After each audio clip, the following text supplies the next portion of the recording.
എന്താ അവരുടെ പേര്? സ്വപ്ന. എന്താ അവരുടെ പ്രശ്നം?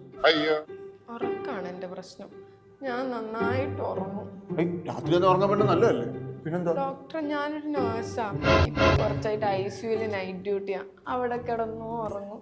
അതിന്റെ കൂടെ കുറെ നശിച്ച സ്വപ്നങ്ങളും. സ്വപ്നോ? എന്ത് സ്വപ്നം?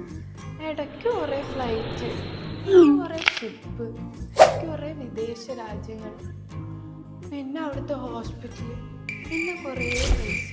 അങ്ങനെ എന്തൊക്കെയോ നശിച്ച സ്വപ്നങ്ങൾ. Yes doctor. എന്തായിരുന്നു അംബിഷൻ? ഓ, എനിക്ക് അബ്രോഡ് പോകണം, സെറ്റിൽ ആവണം എന്നൊക്കെ ആയിരുന്നു. അതൊന്നും നടന്നില്ല. നേഴ്സാന്നല്ലേ പറഞ്ഞേ? തനിക്ക് എത്ര വർഷത്തെ എക്സ്പീരിയൻസ് ഉണ്ട്? 2 years. ഓ അങ്ങനെ.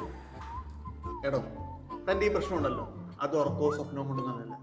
തൻ്റെ അംബീഷൻ അച്ചീവ് ചെയ്യാത്തതിൻ്റെ ഫ്രസ്ട്രേഷൻ. ആ ഫ്രസ്ട്രേഷൻ്റെ ഭാഗമായിട്ട് ഈ സ്വപ്നങ്ങളൊക്കെ ഉണ്ടാകുന്നത്. തൻ്റെ ഈ രോഗത്തിന് ഈ ട്രീറ്റ്മെൻറ്റ് തന്നെ മതി.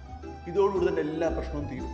36 വർഷത്തിനിടെ ആയിരക്കണക്കിന് നഴ്സുമാരെ അമേരിക്ക മുതൽ പല പല രാജ്യങ്ങളായിട്ട് എത്തിച്ചിട്ടുള്ള ABC സ്റ്റഡി ലിങ്ക്സ് തന്നെ എത്തിക്കും. തൻ്റെ സ്വപ്നങ്ങളും അങ്ങനെ യാഥാർത്ഥ്യമാവും.